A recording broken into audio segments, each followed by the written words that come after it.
Laïcité. Laïcité. Laïcité. Laïcité. Laïcité. Laïcité.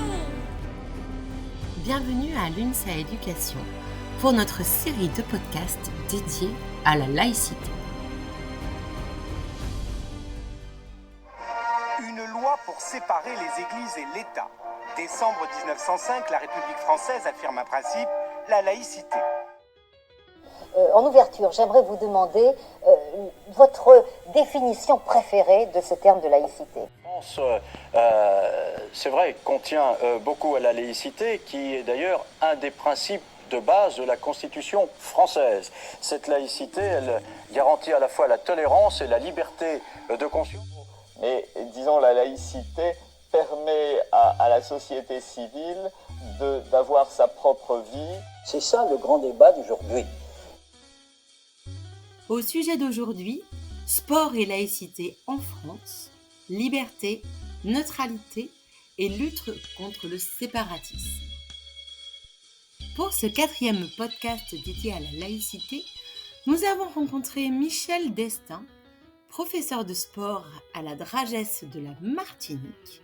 Il est également formateur aux valeurs de la République et de la laïcité. Nous avons conçu notre interview autour d'un certain nombre de défis que peut rencontrer le sport dans sa relation complexe avec la laïcité. Son application dans le sport suscite des débats, notamment autour de la lutte contre le séparatisme. L'enjeu n'est pas seulement de préserver les principes républicains, mais aussi de contrer le rejet de l'organisation constitutionnelle de notre République au profit de pratiques ou de lois contraires à ses fondements. Il est essentiel de ne pas confondre les expressions individuelles de la liberté religieuse avec des tentatives de séparatisme ou des troubles à l'ordre public. Nous lui avons demandé quel était pour lui le défi, l'enjeu du sport et de la laïcité. La véritable question est celle de la lutte contre le séparatisme, qui vise à introduire des pratiques contraires aux principes républicains d'unité et d'égalité. La grande majorité des usagers du sport exprimant leur appartenance religieuse agissent en toute bonne foi. Ils ne cherchent ni à diviser la société, ni à troubler l'ordre public, mais simplement à vivre selon leur liberté de conscience et de culte. Imposer alors une neutralité absolue à ces usagers risquerait de devenir une privation de liberté.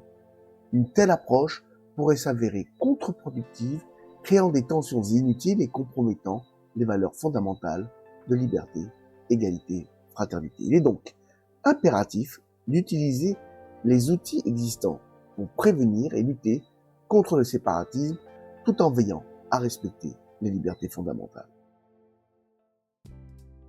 Deuxième défi, la laïcité et le défi identitaire.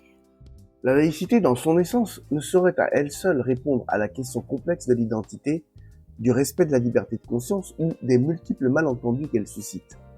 Trop souvent, elle est confondue avec l'athéisme, utilisé à tort pour débattre ce que signifie être français. Un débat trop souvent circonscrit à celui sur le port du voile.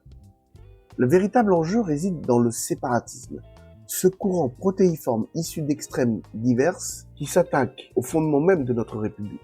Cependant, il est crucial de distinguer ces courants extrémistes des citoyens qui, dans la diversité de leurs croyances ou de leur absence de croyances, souhaitent simplement vivre leur foi ou leur athéisme tout en étant pleinement français. Ces citoyens fidèles à la République s'acquittent de leurs devoirs, contribuent au bien commun et participent au développement économique et social de notre nation. Rappelons avec force que la défense des valeurs républicaines et de notre Constitution n'est en aucun cas le monopole d'un parti ou d'un courant politique. La République appartient à tous ses citoyens, indépendamment de leurs croyances ou affiliations. Pour le 3e défi, nous lui avons posé la question assez complexe de l'extension de la loi de 2004 au sport. Vouloir étendre la loi de 2004 qui interdit tout signe ostentatoire religieux dans les établissements scolaires, donc l'étendre au domaine sportif, poserait des problèmes organisationnels, humains et financiers majeurs. Parmi les défis identifiés figurent la délimitation des âges, le renforcement des ressources humaines et le poids financier. Pour la délimitation des âges, la loi de 2004 s'applique aux élèves mineurs dans le cadre scolaire, une extension au sport nécessiterait de distinguer les usagers de moins de 18 ans et ceux de plus de 18 ans. Cette séparation interdirait la mixité des publics dans les mêmes groupes sportifs, compliquant ainsi l'organisation des activités. En ce qui concerne le renforcement des ressources humaines, il serait nécessaire de recruter davantage d'éducateurs ou d'augmenter le volume horaire des encadrants pour respecter ces nouvelles règles. La difficulté actuelle à trouver des éducateurs et bénévoles dans le domaine sportif compliquerait encore la mise en œuvre de telles mesures. Et enfin, sur la question du poids financier, les coûts supplémentaires liés à l'embauche de personnel, à la formation des encadrants et à l'aménagement des infrastructures représenteraient un frein important, particulièrement pour les petites associations sportives. En 4e défi, nous avons demandé à Michel Destin comment trouver l'équilibre entre la neutralité et le respect de la liberté de conscience au sein du sport. Dans ce contexte, la question de la neutralité religieuse dans le sport doit être abordée avec discernement. Tout d'abord, il est essentiel de distinguer les usagers des associations sportives des encadrants, qu'ils soient bénévoles ou techniciens. Par principe, la loi de 1905, tout comme l'article 10 de la Déclaration des droits de l'homme et du citoyen, protège les usagers. Ces derniers ne peuvent en aucun cas être soumis à une obligation de neutralité religieuse dans leur pratique sportive. En revanche, les encadrants, qu'ils soient bénévoles ou professionnels, sont soumis à des exigences particulières en matière de neutralité lorsqu'ils ont signé le contrat d'engagement républicain. Ce contrat obligatoire pour bénéficier de subventions publiques en numéraire ou en nature telles que la mise à disposition d'équipements sportifs impose à leurs représentants de respecter les valeurs fondamentales de la République, y compris la neutralité. Concernant les usagers, une neutralité stricte serait inappropriée et incompatible avec leurs droits fondamentaux. En revanche, une discrétion dans l'expression de leur appartenance religieuse pourrait être encouragée dans un esprit de respect mutuel pour vivre ensemble avec nos différences. Il est donc essentiel pour cela de cultiver la tolérance et de respecter la sensibilité de chacun. Être réunis dans un espace commun comme le sport met à l'épreuve notre capacité à coexister harmonieusement tout en honorant nos diversités. Un cadre juridique clair, inspiré des principes de la laïcité, mais adapté aux spécificités du sport, pourrait concilier ces exigences. Par exemple, limiter la neutralité aux compétitions sportives d'envergure nationale ou internationale, ce qui est déjà le cas, où les participants, représentant la République française, ont une mission de service public. C'est également de faire respecter la liberté d'exprimer une appartenance religieuse par des signes discrets dans les clubs locaux, tant qu'ils ne troublent pas l'ordre public ni ne constituent pas une forme de prosélytisme. De plus, les pratiques religieuses comme les prières ne devraient pas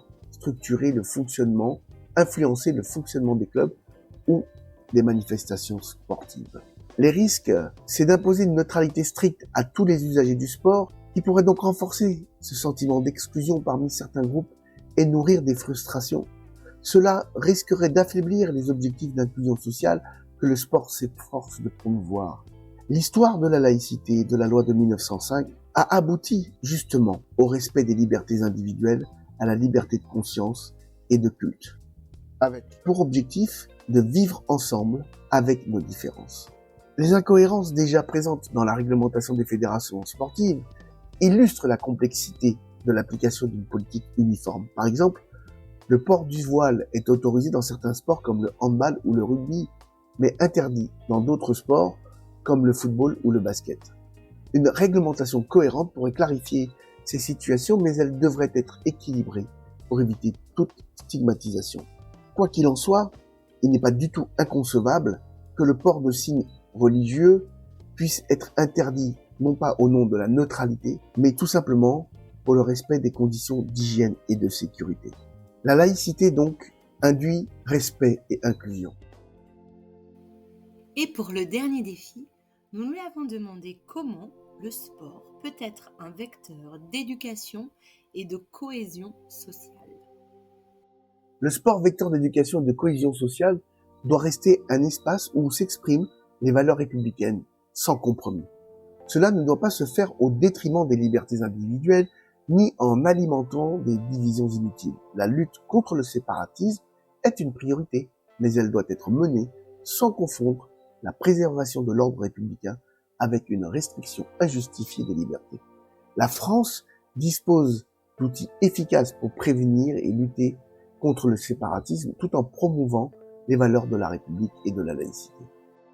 Et pour terminer, nous lui avons demandé quel pourrait être le vœu qu'il pourrait souhaiter faire pour le sport et la laïcité. Un dialogue inclusif impliquant tous les acteurs du sport est indispensable pour construire un cadre respectueux de la diversité tout en préservant l'unité nationale. Ce n'est qu'en conciliant liberté et neutralité partagée que le sport pourra pleinement jouer son rôle de ciment républicain.